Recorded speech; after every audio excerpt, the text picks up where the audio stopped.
is on my mind.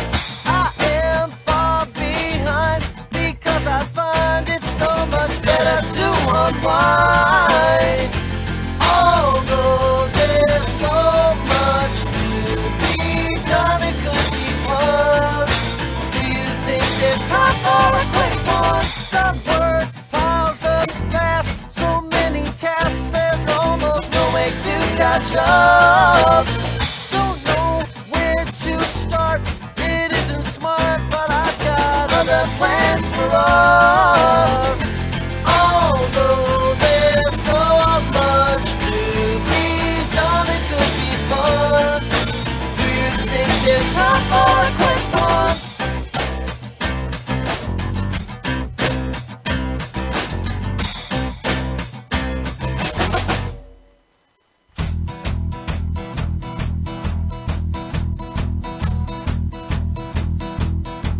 Some say they have seen a gigantic living being, several stories high. We're all going to die. Oh no, run if you can, 'cause Tokyo, Japan is in for big trouble. Looks like Godzilla is real, and once he gets here, he'll reduce things to rubble. There's no time to pack. Run and don't look back. Careful where you hide. Many won't survive. By now he's well on his way, and you're gonna pay if you don't get to race it. But look up in the skies, we're facing demise from an alien invasion. Yes, he is destructive, and we hope he won't advance. But as it turns out, he might just be our only chance. Save the lizard, he will make a stand.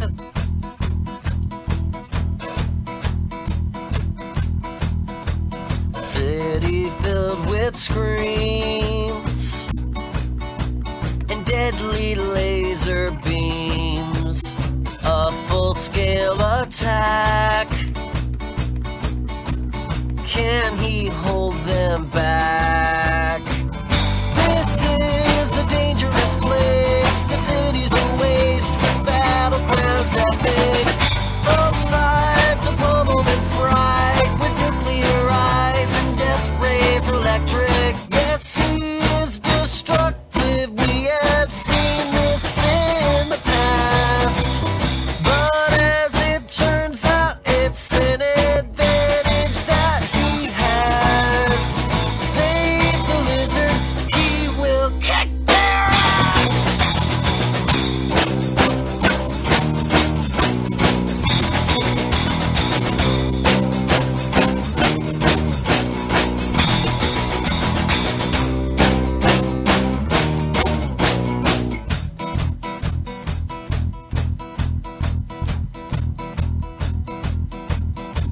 The air has gotten thick with broken glass and steel and brick.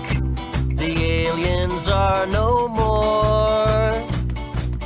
Hear Godzilla's mighty roar. And so the battle was won, and when it was done, he retreated to the ocean. And if we're ever attacked, I bet he'll be back, at least that's what I'm hoping. Yes, he is destructive, partly from gargantuan girth. But as it turns out, you know it could have been much worse. Save the lizard, he will save the earth.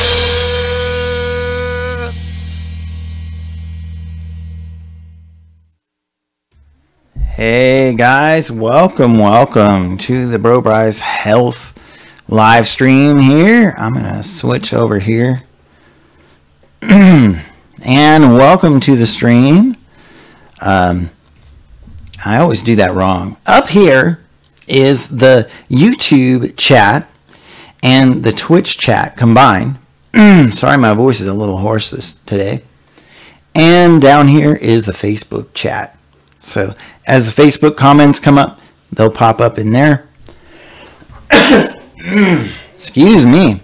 Pardon me. Not having my awesome radio voice today. But welcome to the stream. And we will be taking any kind of calls. We have Skype calls, and we have live calls through the 775 number down there.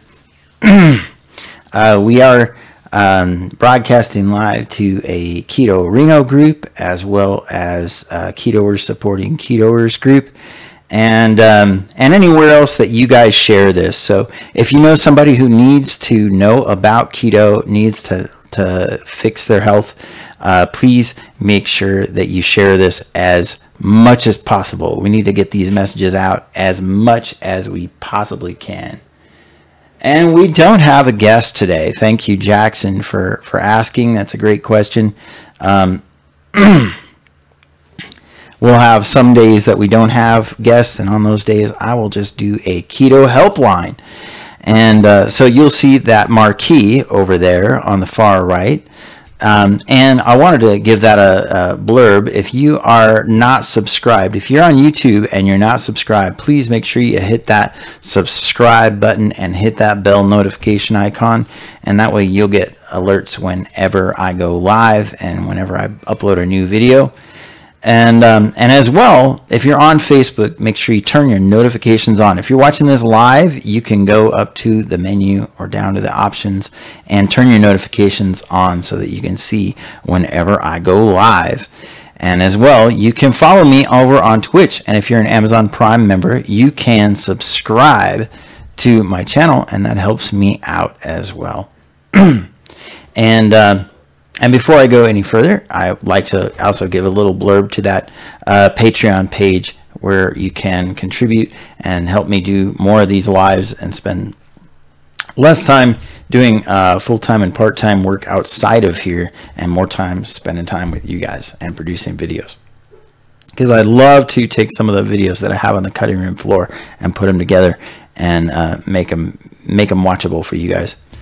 Anyway, thanks for watching. I wanted to let you guys also know that before I go any further with the Q&A, I am not a medical doctor. I cannot give medical advice legally. And so if you need medical advice, you need to seek a medical professional. You need to seek a doctor, a medical doctor, and have them give you medical advice. That said, I also think that many medical professionals don't know what they're talking about. And that's why we're here trying to spread the truth. And so with that being said, I also wanted to let you guys know we'll be doing a book giveaway later this week. And I will say, man, we got the mother load of books. You guys really got your pick of books this hour. And just letting you know, I really hit up the secondhand store big time for the books. And you guys are going to love what I got for you later this hour. And yes, I did go to church today, Jackson. Went to church this morning. We did some praise and worship, played some music, and I'm still a little sore. It's still challenging for me to lift things and haul things around. So my gear's kind of heavy, and it was kind of trying. And I also played on Friday night at a pizza joint, and so that was a little sore. So for those of you who don't know, I've been in a car accident a few weeks back, and my pain seemed to have plateaued after the first week of recovery. But that being said, it's not nearly as bad as it would have been had I been suffering from the kind of systemic inflammation that I've had for years before I started doing keto. And so I am still here saying, let food be thy medicine, because I really haven't had to take much in the way of painkillers or anything like that. Jackson, I play acoustic, and I play a lot of, I play something all over the place. I play reggae, 80s pop. That's my thing, but I also play a lot of praise and worship stuff. Can you explain clogged arteries? Let me get a better look at that right over here. Can you explain, how do you explain clogged arteries that give people heart attacks? Can you explain that to my dad? So, that's a great question, Vengeance. I really appreciate that. That's like right to the point. Clogged arteries are not caused by a fatty diet. What they're caused by is cholesterol clogging up in the arteries, but that's not caused by dietary cholesterol necessarily. What it is caused from is inflammation. So if you have inflammation, that eventually causes tears in the arteries. The body does its best to repair those tears in the arteries, and when it does that, it does it with cholesterol. That's the way it's supposed to work. So when that inflammation dies down, though, then the body is supposed to normally take that cholesterol and wash it away as the healing has taken place. But if that inflammation never dies down, then what happens is those tears don't heal. That cholesterol tends to oxidize and calcify at times. And so thus you have the coronary artery calcification scan, the CAC scan, that'll show you, it's like a CAT scan, but it scans for calcium and it shows you calcium deposits in your arteries. So that is caused by inflammation. So if you have a lot of cholesterol in your diet and saturated fat in your diet, but you don't have a lot of inflammation, then chances are you don't have a whole lot of buildup of plaque and clogging of the arteries with that cholesterol. So how we do that with keto is we reduce the carbohydrate considerably. And when you reduce carbohydrate, sugar is one of the big things that causes a ton of inflammation. And especially if you have a high sugar, high fat diet. And then especially on top of that, if you're using a lot of refined vegetable oils like canola or safflower or sunflower oil, all those oils are inflammatory. They're very pro-inflammatory. It takes extreme temperatures and a lot of chemicals to get those oils out of their source. And you could be using something that's relatively harmless like butter or bacon fat or coconut oil or avocado oil. It's easy to get those kinds of oils out of there. Hi Linda, hi Teresa, I see you over there on the Facebook side. It's awesome to have you here. And just so you guys know, I put all my links up here in case you wanted to follow me on all the different weird platforms that I'm on. And thanks for coming over here. My voice is so hoarse, man, it's gonna drive me nuts. And I'm sitting here listening to it because I got my headphone and I got my microphone. So the more questions you guys have for me, the better. And then again, I'm going to reiterate, I got like the Library of Congress of keto books for you guys today too. So thanks for that great question, Vengeance. But that's how the clogged arteries happen. But if you get rid of the inflammation, which in my case, how I got rid of the inflammation was I got rid of the carbohydrates, and then I started focusing on eating healthier fats. Getting rid of soy, getting rid of inflammatory oils, eating more healthy fats like butter and meat fats. Those kind of fats have been demonized, and they've been falsely demonized. There's a great book called The Big Fat Surprise by Nina Teicholz, and she is fantastic. She's actually a science journalist, and she wrote this book basically as an investigative journalist, and came up with all of the science that basically we based all these false assumptions about dietary fat on. It's pretty amazing. Anyway, Teresa says, I bought a bucket of lard. It says lard and hydrogenated lard in the ingredients. Good question, Teresa. I love you for that. I am so happy you brought that up. That's one of the things that I wish I had taken a picture of last week for our That's Not Keto thing, because holy tar balls, that is like a humdinger right there. You know, I was thinking about that, how lard is like a naturally healthy fat. It's amazing. It's a naturally healthy fat, and it's supposed to be what we're like supposed to be living on. And then I go to buy some lard, and there it is, hydrogenated stuff in it. There's hydrogenated oils in some, there's hydrogenated lard in another. So what hydrogenation is, and just so you guys know, that's basically what is a trans fat. And there are some naturally occurring trans fats in meat. There are some naturally occurring trans fats. Those naturally occurring trans fats are relatively harmless, but we're talking about ones that are done artificially. So when you see on the label hydrogenated X oil or whatever, here is what that means. They bombard that oil with hydrogen atoms until it is basically impervious to degradation. That gives it a longer shelf life. That means that they have to throw out less. That means that their profit margins are higher because they don't have to throw out so much. It also means that because it doesn't degrade, your body can't easily digest it. In fact, your body can't digest it because hydrogenated oils are not food anymore. They've basically been broke down to plastics, to basically the metabolic equivalent of plastics. So that's what that is, and I don't eat it. This is scary stuff. Luna says, sorry I'm late to the party. Husband decided it was the moment. He wanted help with the honeydew project. Boy, oh boy, do I know what that's like. Linda says, having racing heart, or a heart monitor, blood work, all's fine. Have you experienced that or know anyone? Yes, Linda. I in fact have AFib. I was recently diagnosed with it.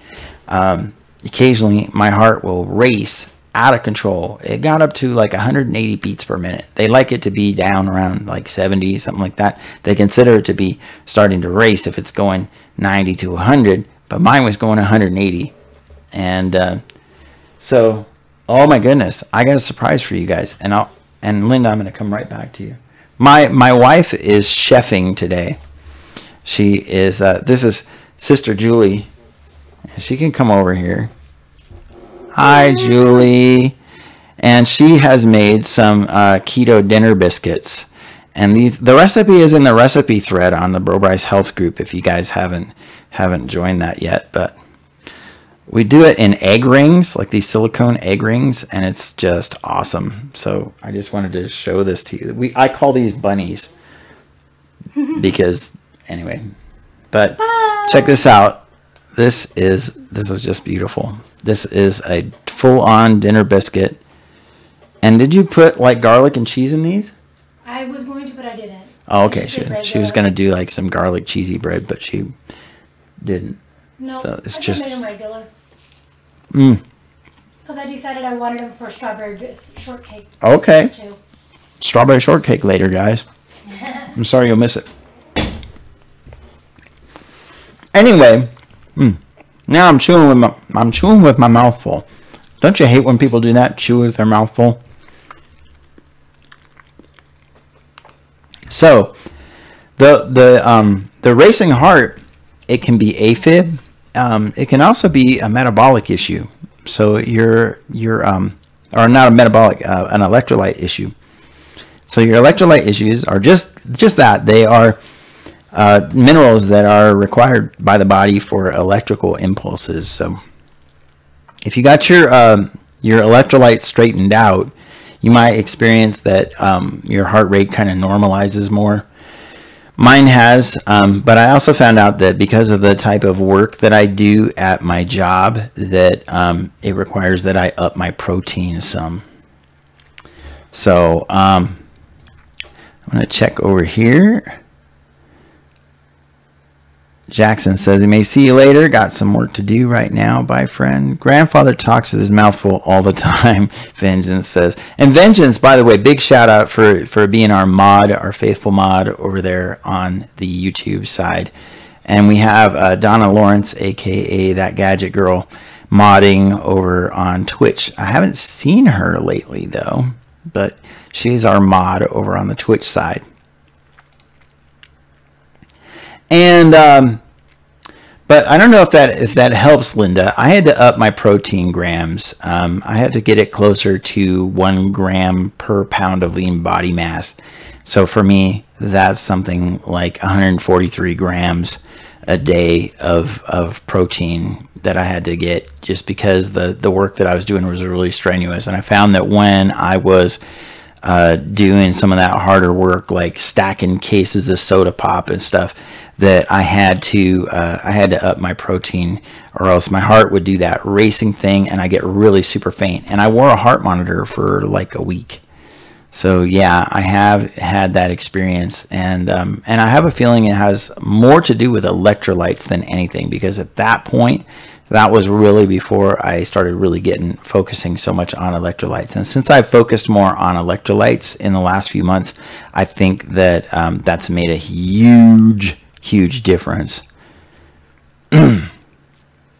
Yes, Vengeance. I do have tendonitis. I've been diagnosed with tendonitis years ago. I have a long list of chronic pain symptoms, including tendonitis and carpal tunnel and plantar fasciitis. I have a lower lumbar injury. I have a rotator cuff injury in my right shoulder.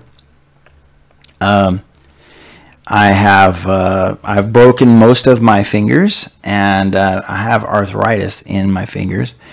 I also have suffered from chronic migraines since like middle school, and I had a neck injury from a car accident a few years back. So I have a long list of chronic pain symptoms. This is just a short list, but along with that, I had fibromyalgia, or I was diagnosed fibromyalgia. And I joke that when I was diagnosed fibromyalgia, I also just said, so you're really not going to diagnose this? Do you know where in the store you can get pure lard, or is it just impossible to find? No, Teresa, that's not a bad question at all. I haven't found it. Like all the lard that I found on the shelves, and I'll be honest, I only looked once, but all the lard that I found on the shelves was all just this stuff that had the hydrogenated oils in it, and it had hydrogenated lard, and it's basically the lard version of shortening, which is what we're trying to avoid. We're trying to use fats that are easily accessible by the body. So I've just gone with just animal fat. I save my bacon fat. I make my own mayonnaise. I mean, I use lots and lots of butter. So I'm not sure if I'm the guy, but like what purpose are you planning to use the lard for? Maybe I can help out with a shortcut to work around that in the meantime. I don't know.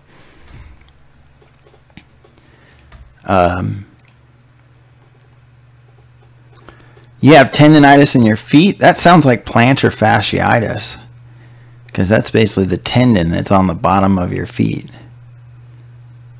Vengeance. Lena says, gotta run. We'll catch you on the replay. Husband needs help with the project. Lena, if you do leave questions later on in the replay, I'll come back to try to answer them. So Teresa, yeah, you're gonna do some deep frying. For that, you know what? I just say use the air fryer and like spray on some regular oil, like avocado oil I use, or coconut oil. Coconut oil on chicken is, I have to say, you know what? So a friend of mine, I don't know, Denise, if you're watching this at church, oh my goodness, she cooked up some chicken that she fried in a skillet in coconut oil, and holy tar balls, it was so yummy.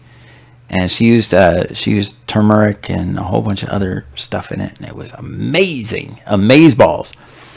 But I would say, you know, the way around that, Teresa, is to do the air fryer thing, and the air fryer is not a way. I don't use it as a way to get around cooking with fat.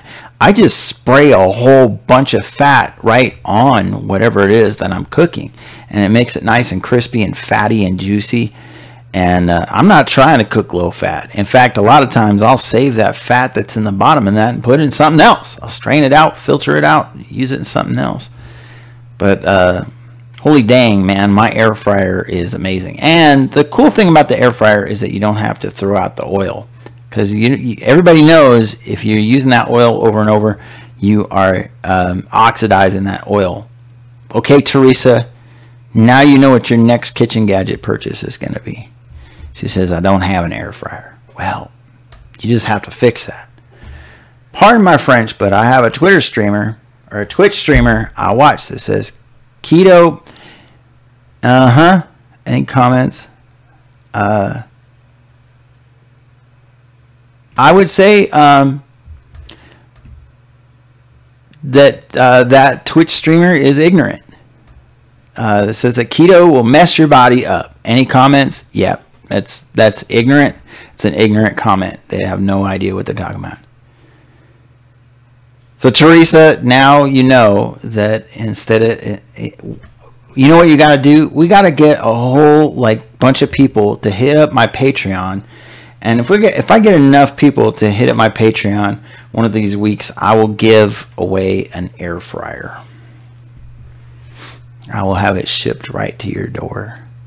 I will give away an air fryer, because air fryers, oh my goodness, it is the keto dream come true. And everybody says, oh, I'm going to use it to cook fat free. Well, I don't care about cooking fat free. I'm adding fat right and left. And then when I'm done, I cover the whole thing in mayonnaise that I made in my kitchen. Yeah, Vengeance, no worries. That's just an ignorant comment, and they can come see me and debate with me if they want. As long as they're willing to be civil, I will debate with them over all of that business, because I think that that's just an ignorant way to think. Keto by itself does not mess your body up. If your body's getting messed up by keto, it was messed up before you went keto. And my body was messed up before I went keto, and then I went keto, and now it's hardly messed up at all.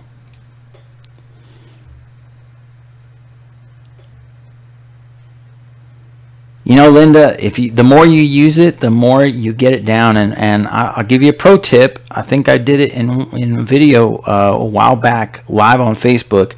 I did some pork chops for dinner, and I'll show you this pro tip. You cut out a parchment circle to put in the bottom of your air fryer, and it keeps that clean up, because that non-stick basket, it don't stay non-stick forever. In fact, it don't stay non-stick that long at all. And the more fatty stuff you cook in it, it drips down in there and gets cooked on. And I just say, you know what, the heck with that, let's put some parchment down there, and we just rinse the thing out when we're done with it. That's my pro tip.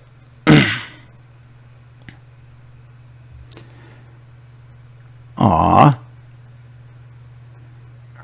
And if you guys are interested in seeing any more interaction with this video, if you have friends that need to see this information, if you have friends that have a bunch of questions about keto, or are totally worried about your going keto, share this video with them. Like right now, share this video with them, share it to their group or whatever, and see if we can get them in here to, ask questions. The more people that are asking questions, the more we can resolve these kind of differences that we have. And you know how it is when you sit down at dinner with a bunch of friends, and all of a sudden a bunch of conflict comes up. So yeah, we can stop that madness by sharing this video and videos like this out as far as we can get them.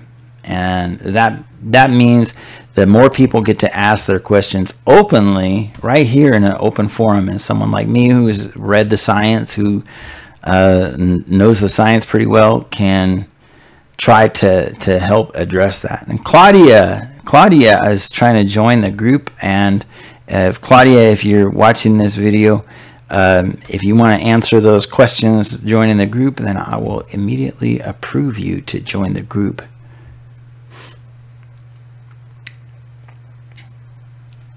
Oh yeah, the bacon grease. Yeah, I did it in an ice cube tray. That was just, man, I came up with that idea and I was like, holy tarballs, this is great. This is perfect.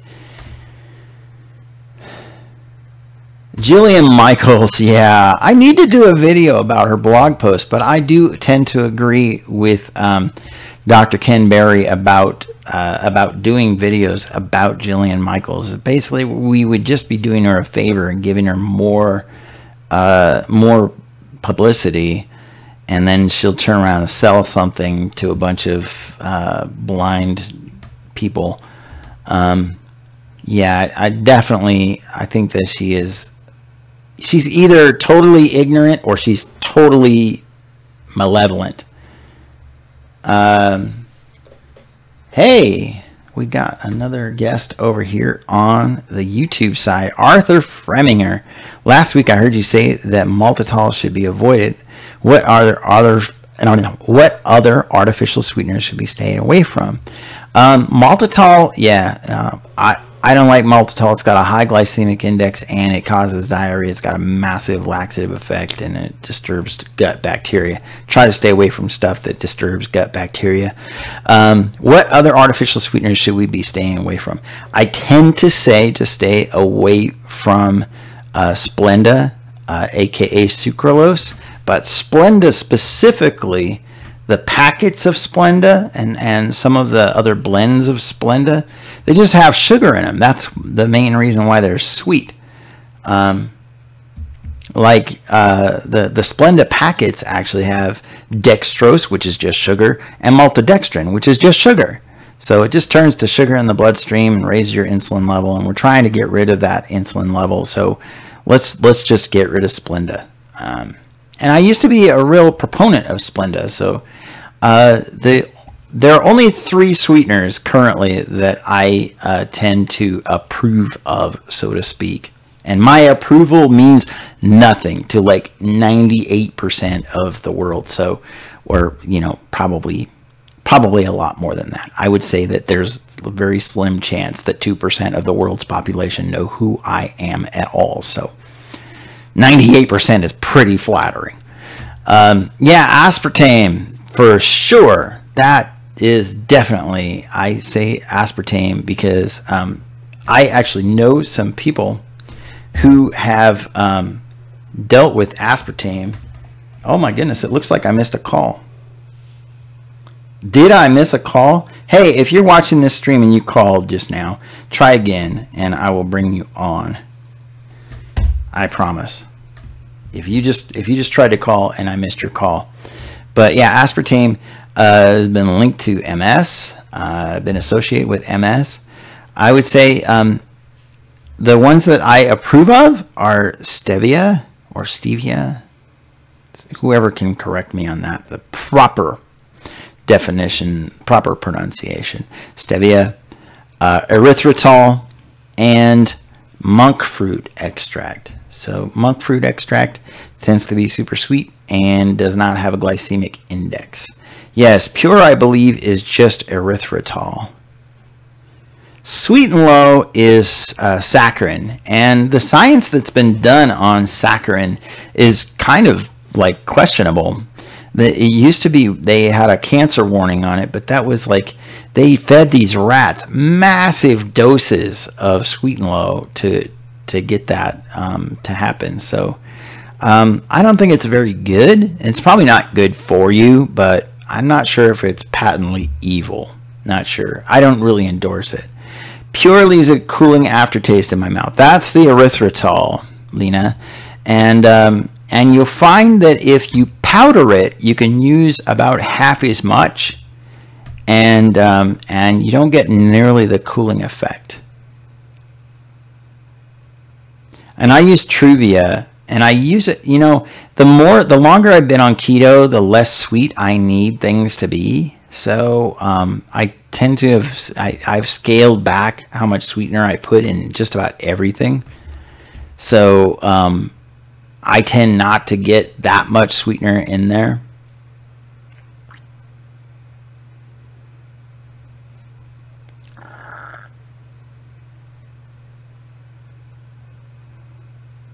Oh, some say no, Lena confuses me. I don't think you confused her. Some say no, and that confuses her, I think.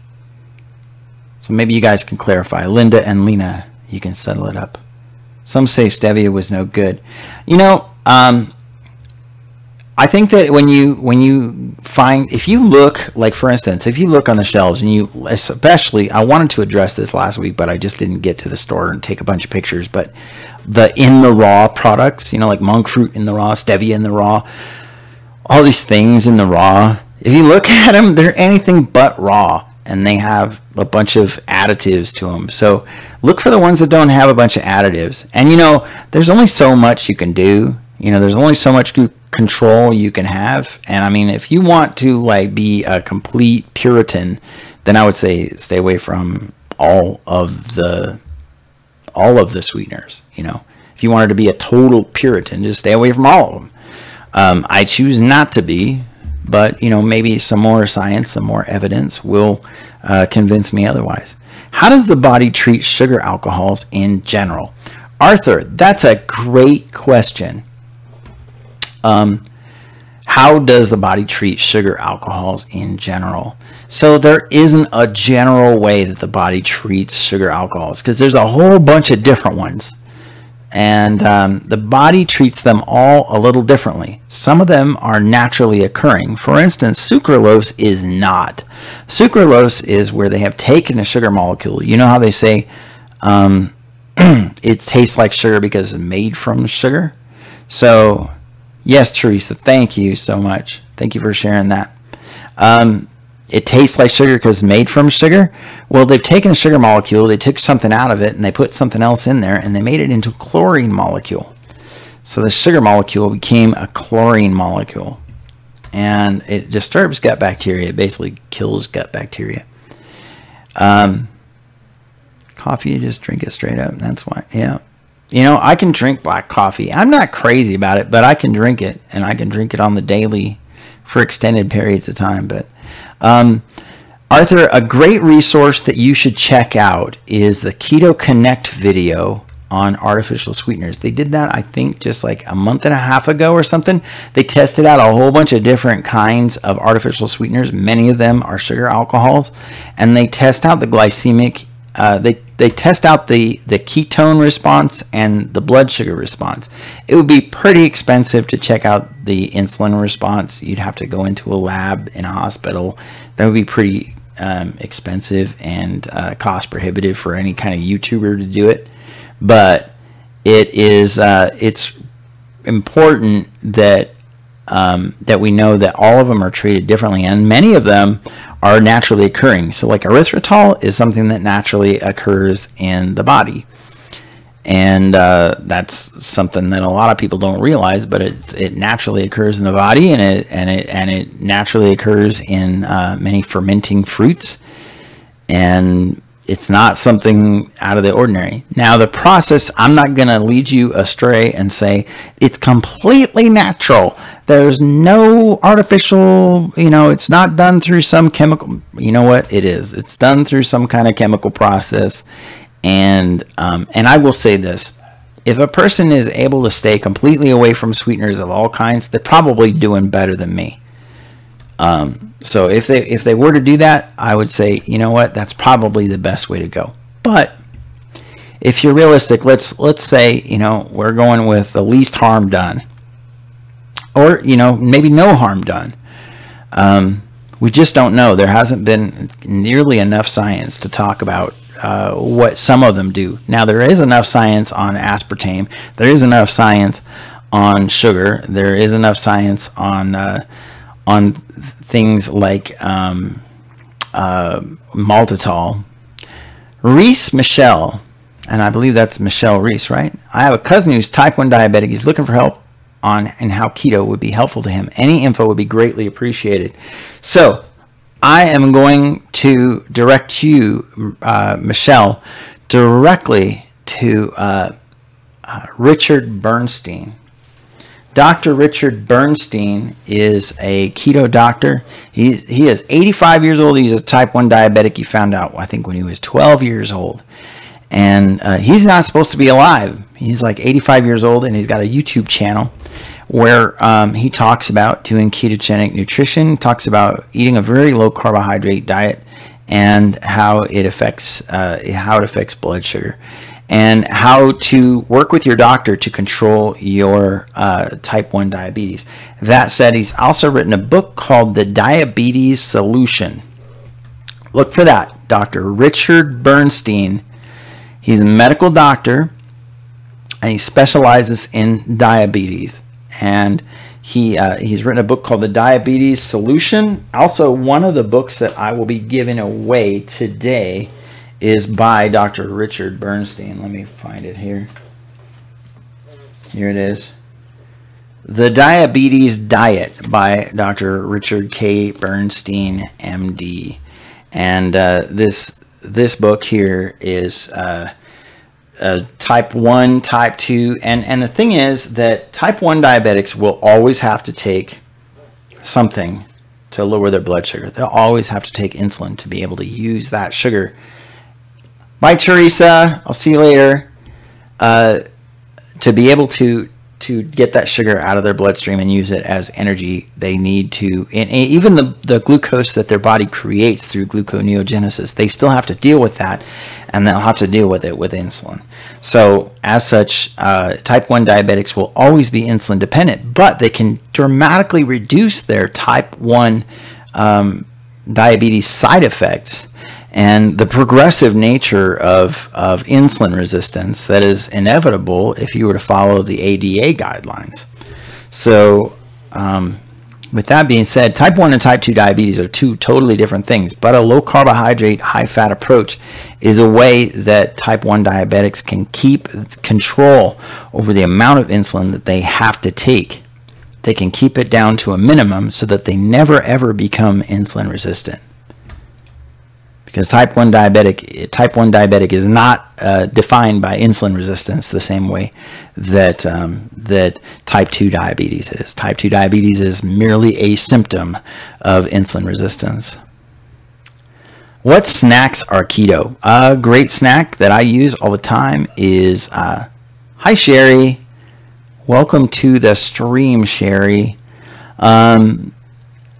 What snacks are keto? I use pork rinds. Occasionally, I will take some Parmesan crisps. They're little crackers that are actually just made out of cheese. They're just baked cheese, and like a handful of nuts. I usually tell people if they're going to eat nuts on keto, keep it to an ounce or less a day of nuts, because those carbs can really add up. And I don't count cashews as nuts because they're a legume, and I don't count peanuts as nuts because they're a legume. Arthur says, I saw it, but their lower glucose readings may have been assisted by their insulin responses, as you noted. Yes. Yeah, that's definitely what it is your insulin response brings down your blood glucose. So it could be normal blood glucose because their insulin dropped it down. So But they're doing as good of an experiment, Arthur, as they could on those artificial sweeteners. Also, Michelle, there is a group on Facebook that revolves entirely around Richard Bernstein's teachings, and that is called Type 1 Grit. So if you are interested in type 1 diabetes and helping people with type 1 diabetes, check out Type 1 Grit. That's all one word, Type 1, the numeral 1, Grit, G-R-I-T. And you can Google that. I'm sure they have a bunch of other resources all over the internet. Sherry says, my 30-second hello, about to drive home from Shelton, Washington. All right. Well, you got 30 seconds. You got the mic for 30 seconds. 5 or 6 Spanish olives for a low-carb, high-fat snack. Yeah, that's great. You're very welcome, Michelle. Thank you. That's a great question. 5 or 6 Spanish olives for a low carb, high fat snack. You know, I think Eric Westman in his clinic gives you up to 10 olives. I don't really know if there's that much of a limit on olives, and I definitely don't think there's a limit on pickles. It's like if you're eating pickles that aren't sweet pickles, like dill pickles, that kind of thing. I don't really put a limit on pickles either. Eat all the pickles you want, and drink all the pickle juice that you can tolerate.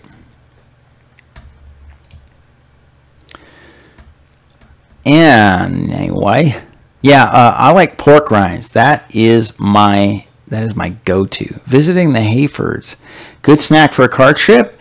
I keep a barrel of pork rinds in my car, Sherry. I really do.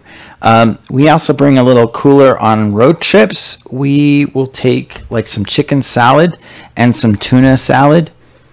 And then I made a recipe on my YouTube channel a long time ago for keto bacon waffles.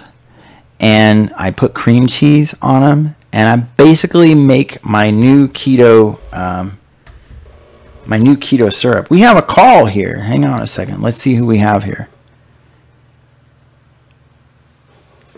Hello. Hello. Hello? Hey. Hi, who's this? It's Vengeance. Hey, Vengeance.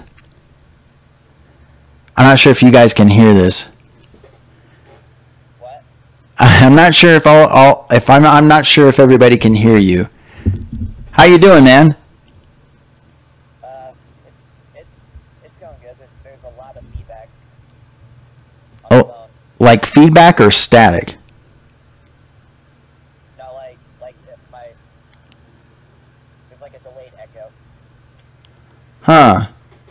Like on the stream? No, on the telephone. So Okay. yes. I wanted to ask you, Yeah.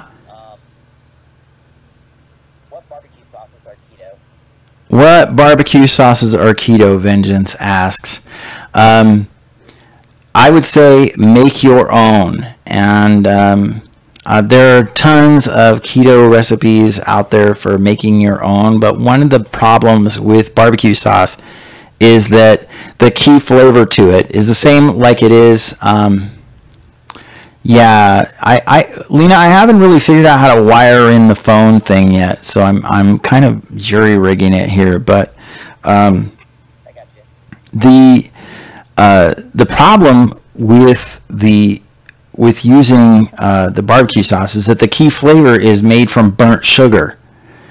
So, in order to duplicate that, you've got to work your way around that. So there are other products out there, the bunch of artificial ones, typically, but you can kind of mimic that with some kinds of liquid smoke. There's some kinds of more keto liquid smoke flavors and different things like that. Right. Does that answer your question well enough? It does. I was looking at the screen and I thought you were still talking. Right? Because that's that old adage from the radio. Make sure you turn your radio off when you get on the air. Yeah. But anyway, thanks for brightening up my day. Hey, I'm glad to be able to put a smile on your face if that's what's happening, man. I'm thankful to you for coming in and modding for us week after week. It's pretty amazing. So I really appreciate it very much. Definitely. All right. Well, you have a great day, and I will see you over here on the chat. Okay. All right, guys. Well, that was our first caller that we've gotten to come in. So the phone number is on the screen if you want to call. Don't go crazy with the olives, folks, and don't go nuts with the nuts. Yeah, I say, like, I don't know, maybe up to 10. Have you added it as an audio source? It's already in your mixer, maybe muted. No, the phone thing, I've tried different ways of wiring it up, and either they can't hear me or I can't hear them. So I have abandoned my wiring efforts until I get some professional advice on how to do it. But currently what I have right now, I don't know if you guys can see it, but a headphone cord like taped onto the backside of the microphone. So that's how, if you guys are hearing it at all, that's why.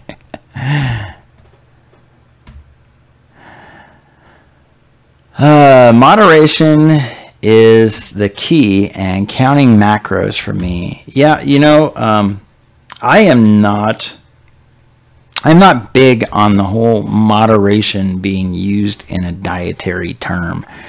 And here's why: because everybody tends to use this word. It's like when you say diet, right? People think they have this connotation. Diet, it's a fad. It's something that you're not going to be able to stick to. But when you use moderation in the dietary sense, people tend to go with this everything in moderation, right? Well, we don't. Yeah, he was talking about barbecue sauce. Barbecue sauce, and another one that's problematic, Vengeance, is Worcestershire sauce too. People say everything in moderation, and I say, you know what? If you are, I think counting macros is a super helpful tool. I don't think everybody has to do it, and I think a lot of people kind of move out of it just because they've used it for finding out what a real serving size of something really looks like, and now they've figured that out and they can kind of move. But a lot of times you can also use it as a diagnostic tool. You can find out what's going wrong in your diet by looking at your macros. So if you don't know what's going wrong with your diet and you're not tracking, you're not ever going to find out what's going on because you're not tracking. But if you're tracking, that's a great tool to find out. But I find that moderation in the dietary sense, you know, deadly nightshade is all natural, but we don't eat it in moderation, right? That's my point anyway, Lena. I'm not trying to be facetious or anything. You have 2 friends at work who do keto. Right on. Well, maybe you can ask them some questions. Maybe you can see if they want to ask me some questions. Yeah, you know, I find that I am maybe more insulin resistant than a lot of people, Lena, and so tracking was a really great tool for me in the beginning, and it's still a great tool for me for figuring out what's going wrong when I'm putting on a few extra pounds. But because I know how to track, you know, I can use that as a tool at any time to start trying to break a stall, or to try to figure out why I'm putting on extra pounds. I can do that at any time, so that's great. I think that at some point when you reach maintenance, I think maybe you've increased your insulin sensitivity to some extent, maybe improved it. Some people it improves dramatically. For me, my insulin sensitivity has not improved dramatically. So I still have to be very restrictive with my carbohydrates. That's why I'm mostly carnivorous. So you don't see me eating a whole lot of vegetables, and you don't see me telling everybody that vegetables are absolutely essential. One of them already watched you. His name is Dave Prather, and he's a cool dude. He's a good dude. Excellent. Well, Dave, if you're watching, thanks for watching, man. Love to get you in here in the stream and chat with you. It's great. Yeah, some people aren't that insulin resistant like you and me. You know, we're really insulin resistant, so we gotta really keep a throttle on it. I find that as long as I'm keeping my carbs like down to almost nothing, I don't really have to track that much. But as soon as I'm like sneaking in carbs, like I eat 1 too many tablespoons of almond butter, that's just, oh my gosh, almond butter. That could be my kryptonite. Used to be peanut butter, but I got away from peanut butter because it's more pro-inflammatory. But now I'm eating almond butter, and I find it's just as addictive. But I still make the occasional recipes with it. And I find that some of these things, man, these can be addictive. These muffins, these keto muffins and stuff. So I don't make them all the time. I don't keep them in stock all the time anymore like I used to.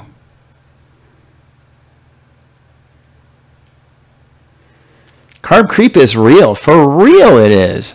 You know, even with vegetables. I mean, I know people, there's a lot of people that are the school of thought that you can eat as many vegetables as you want.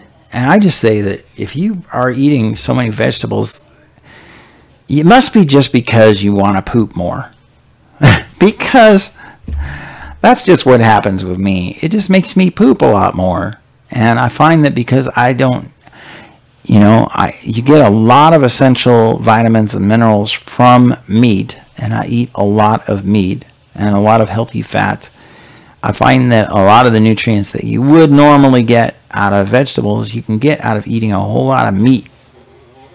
And especially if you're eating very nutrient-dense meats, like organ meats are fantastic too.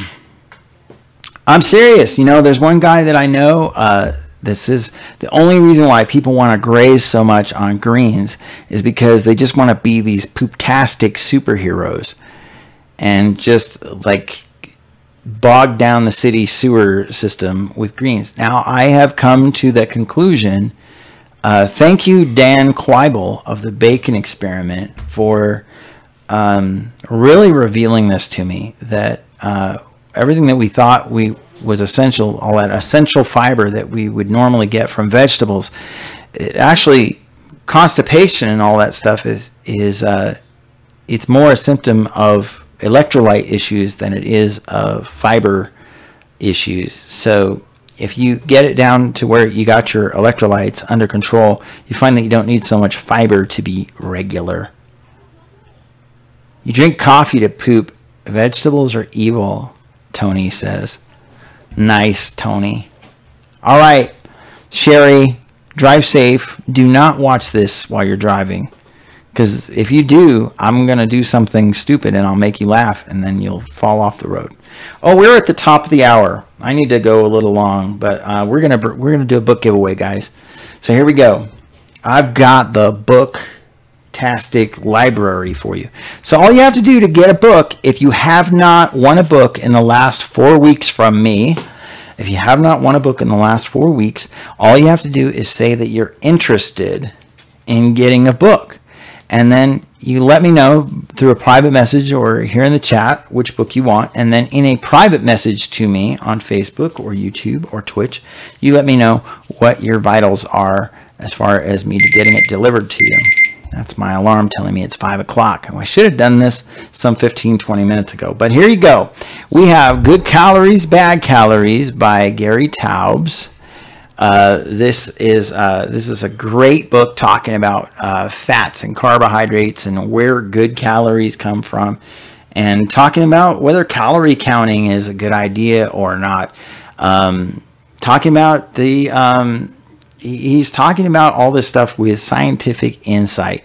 Gary Taubes is a great science writer. He's written also Why We Get Fat, which I'm also getting for you today. You can either get the hardcover or the soft cover of Why We Get Fat. So you can see it's got the thrift store decal still on it. But I have the soft cover here and the hardcover of Why We Get Fat. You can pick and choose which one that you want. And again, if you have not won a book in the last 4 weeks, I will mail this to you free of charge. So we have the Why We Get Fat and What to Do About It. This is the book that has in the appendix of it, it has all of the stuff about the food list that I give away to you guys. And it has all the science to back it up. It talks about fats and oils and all kinds of stuff. Then we have the Dr. Atkins Carbohydrate Gram Counter. This is a little pocket book from like 2002, 2003. And from about the same time frame, we got Corinne Netzer's Complete Book of Food Counts. It's a lot more comprehensive, protein, fat, grams. and different stuff for just a wide variety, thousands of different kinds of foods. Have that.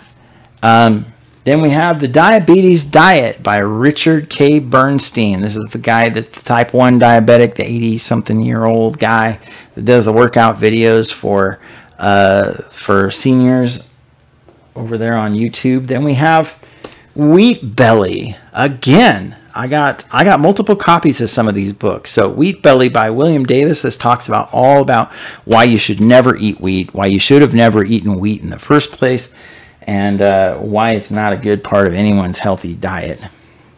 Then we have a book by Mark Hyman, MD, who is a great paleo keto doctor.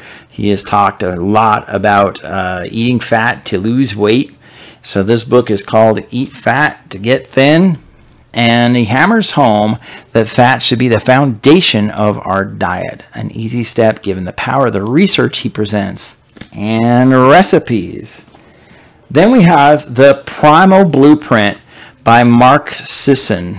And I apologize to anybody who has already gotten books recently on this because, well, it's going to take me some time to get rid of these. So by the time I'm ready to get down to the end of these, you guys are going to get another chance to win these because I only give them away one at a time. And this is The Primal Blueprint by Mark Sisson. Talks about how to reprogram your genes for effortless weight loss, vibrant health. And he is both a keto and paleo doctor.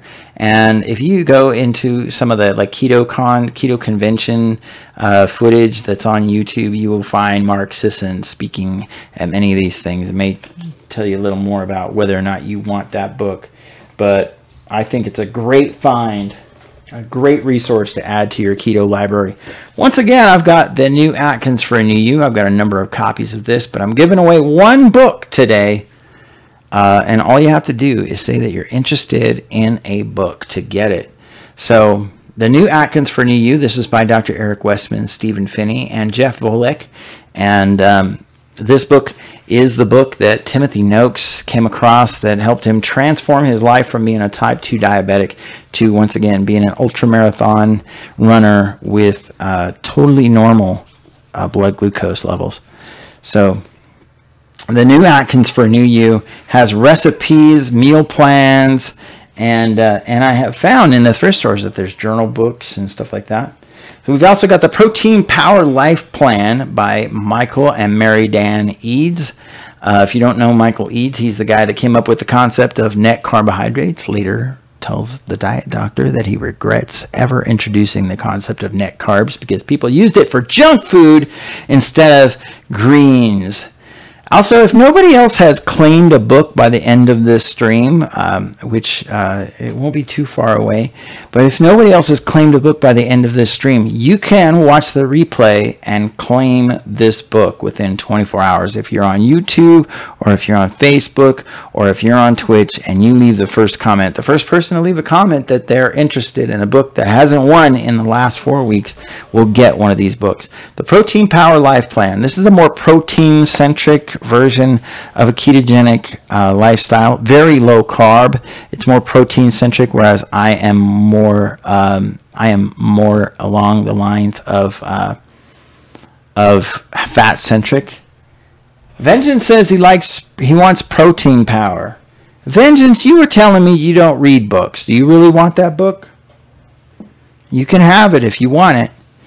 By all means, you haven't taken a book in all this time that you've been modding for me. I've got the 500 low-carb recipes by Dana Carpenter. And Teresa got the 15-minute recipes book by Dana Carpenter. And I believe, not Denise, Lena got the recipe book, the 500 recipes. Wasn't it, Lena? So this is 500 low-carb recipes. These are keto-approved recipes. I think maybe there's one. Okay, Vengeance, I will give you the Protein Power Life Plan, and we will save the rest of these books for next week. But we also have Grain Brain by Dr. David Perlmutter. And David, if you're watching this, please correct my pronunciation sometime. I would really love to have you on this stream. It'd be amazing. Lewis Lois says interested, but Lois, I'm sorry, but Vengeance beat you to it. Vengeance is over on the YouTube side. So Lois, if you want to come back next week, I generally do it, say 15-20 minutes before the top of the hour. This week I was a little bit late starting it up. But Vengeance has already claimed the Protein Power Life Plan by Michael and Mary Dan Eads. And I do have another copy of this to give away next week. So if any of you are interested next week, I will be giving away another book next week. So Vengeance, thank you for claiming this book. I will send it to you this week. Just make sure you PM me your address details and I'll mail it to you for shizzle. Anyway, you guys, thank you for checking this video out. And if you have any more burning questions right now, we're right at the end of the stream. Normally I'm checking out by then, but if you guys have any burning questions, I'm willing to go long to discuss some stuff. In the meantime, make sure, if you're watching this over on YouTube, make sure you hit that subscribe button that's on the bottom of this video. Like, you see that little icon over there that says subscribe with the bell notification. Click that bell notification. You'll get some notifications on your phone, on your email, to let you know when I go live. You can follow me over on Twitter and on Facebook and Instagram. I have a Twitch account for both BroBryce Cooks and BroBryceHealth. BroBryce Cooks is more about recipes and fun, and you watch me be crazy and stupid in my kitchen. And BroBryceHealth is a little more clinical, like this kind of stuff. And if you are a person that is looking to try to help support these videos and give me more time and more ability to do these kind of things, please make sure you visit my Patreon, which is right over there. You see patreon.com/BroBryce. That is where, if you want to donate anything to help support these videos so that I can spend more time doing these videos and less time doing my job outside of this, then please do help out with that. And again, like I said, if I get enough donations on the Patreon thing, I'll give away an air fryer to somebody, because I think an air fryer is like the best keto gift anybody can get. Anyway, thank you for watching, you guys. Please make sure you subscribe. Please make sure you follow. Click your notifications thing. Turn all your notifications on, because Facebook turned them all off and YouTube might turn them all off. But I want you guys to know when I'm going live, and I love when you guys are in here asking questions and sharing these videos, because I think that we can get the message out about keto. Also, if you haven't watched it yet, make sure you watch The Magic Pill. I'm not getting any kind of sponsorship from them, but I just love the movie. I think it's like the gospel for this side. Anyway, you guys, thanks for watching. You guys have a great night. Thanks again to Vengeance for modding over here on the YouTube side, and to Donna Lawrence, aka That Gadget Girl, for modding over on the Twitch side, and to me for modding over here on the Facebook side. Thanks again, guys, for watching, and we'll see you again next week right here on Facebook, YouTube, and Twitch in the BroBryceHealth group and BroBryceHealth channels. And have a great night. We'll see you next week. And if we see you over there in the BroBryceHealth group on Facebook, brobrycehealth.info, I can also answer questions over there too. Have a great night. Talk to you later. Bye-bye.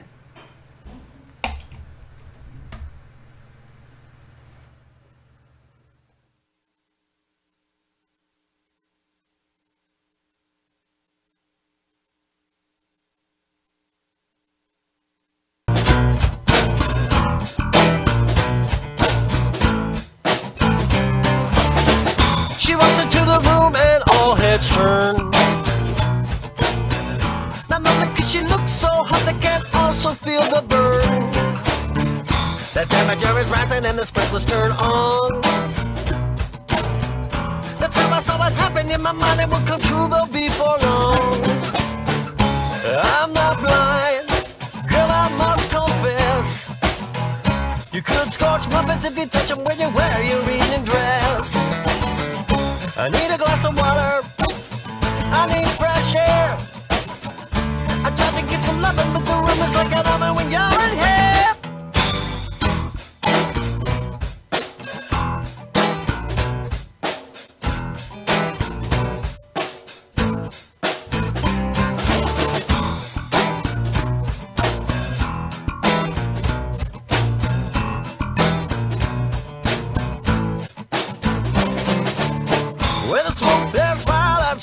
was taught.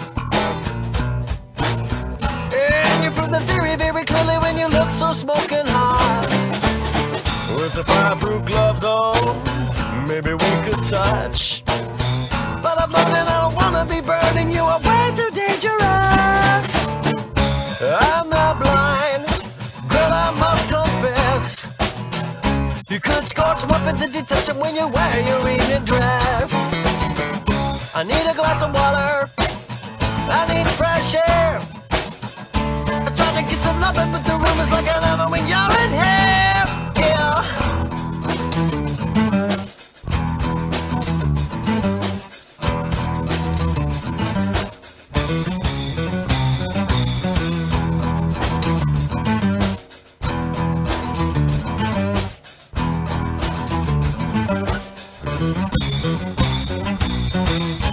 I'm not blind, girl, I must confess.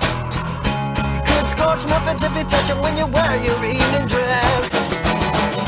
I need a glass of water, I need fresh air. I tried to get some loving, but